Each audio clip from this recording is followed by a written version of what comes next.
السلام عليكم ورحمة الله وبركاته. أصحابتي شرفتي كسر دوادا كلن كدان ولا صان واحد عبد الغني ولا فشل ما أنت واحد شوقة ما حد أو كلن كيسنا إن شاء الله وتبغض ذاته فريس يورميديا قرن مركا وحكا ورسدونا إن waxaynu naqaanaa amba kumana inaynu imtixaan gallo amba jaamacada noqoto amba dugsi sare noqoto amba dugsi hoose noqoto marka waxaynu ka waraysan doonaa sidoo qofku uga gudbi kara laba imtixaan isku soo wajahan amba laba imtixaan marka la kulmo dad badan oo naga midii ma yaqaan sida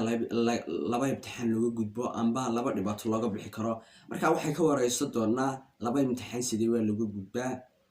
marka mahad kusoo dhow kanal waan dhawey walaal cabdiqani horta marka ugu horeysa waxaan salaamaya dadweynaha ku dhaqan daafaha dunida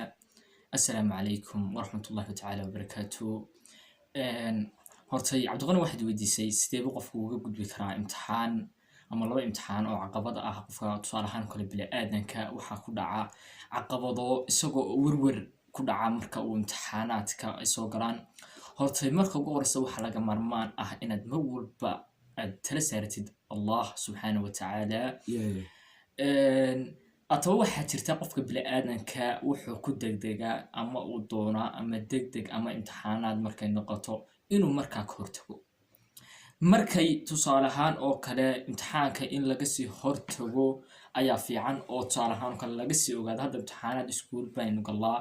oo dad badan ay galaan soo maaha imtixaanaad jaamacadeed baa la galaa oo dee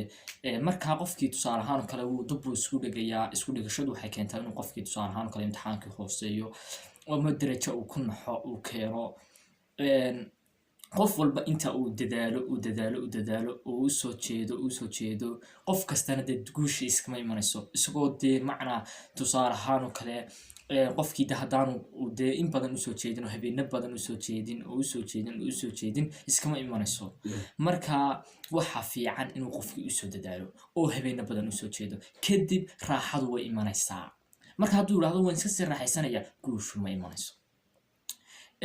marka qof kasta yaanu is dhigan oo yaanu is odhan qof waxaa jirta dad qaarkood ardayda qaarkood baa laba loo qaybiyaa oo wax la odhanaya ardayda qaarkood baa xariifiinaa soo maha ardayga horta wanka galaa horta waa sidee ardayga wanka galaa ma mid imtixaan u qaybaa mise waa mid aan imtixaan u qaybin ardayga hadduu imtixaan u qaybo waxa weeyaan ardaygaas weligii guul horta wuu gaari karaa ama wuu guulaysan karaa wanka wuu geli karaa laakiin cilmigii biri ka maalin haddii la weydiiyo ma keenayo ardayga kale waxa weeyaan waa arday aqoon u qayba kadibna guul gaadha hadhow cilmigiisiina haddii biri ka maalin la weydiiyo wuu gaadhayaa oo hay buu noqonayaa marka adduunku waxa weeyaan waa adduunya daarul qaraar oo adduunyadu way daba gaabantahay marka qof kastow dadaal oo aakhiradaada haylaawin hadday sarreyn ay tahay wax tusaale ahaan oo kale raggii Stephen Covey ninkii adugu Alberto Einstein oo kale ninkii ay gaaladu la yaabeen maskaxdiisa qarnigii 20aad markay yaabeen maskaxdiisa bay yiraahdeen ninkan aan baarno maskaxdiisa aan la yaabnayba balka waran Alberto Einstein waa ka haddana inaga hooseeya wuxuu ku sugayay qof hadduu gaalnimo ku dhinto way garanaynaadeen inuu dinaar ay ku dambayso cadaabul qabri inay ka dambayso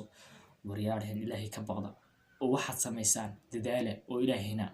u noqda oo quraanka akhrista oo quraanka markaad ilaahay aad baridaan oo quraankiisa aad akhridaan oo kalaamkii ilaahay akhdaan guul baad gaarisaan qof walbana way gaarisaan wassalaamu calaykum waraxmatullaahi tacaala wabarakaatu عليكم السلام ورحمة الله وبركاته aad u baahansiiyay mahad marka dee waxay leenooga doonayaa hadii leenoo sheego hadalkiina inuu ficilkii sameeyno oo dee allaana tala saarataan aanad waxna ka nidin jibma aanad dibna isku dhigin marka khayr bay isku insha Allah guul bay gaari doonaa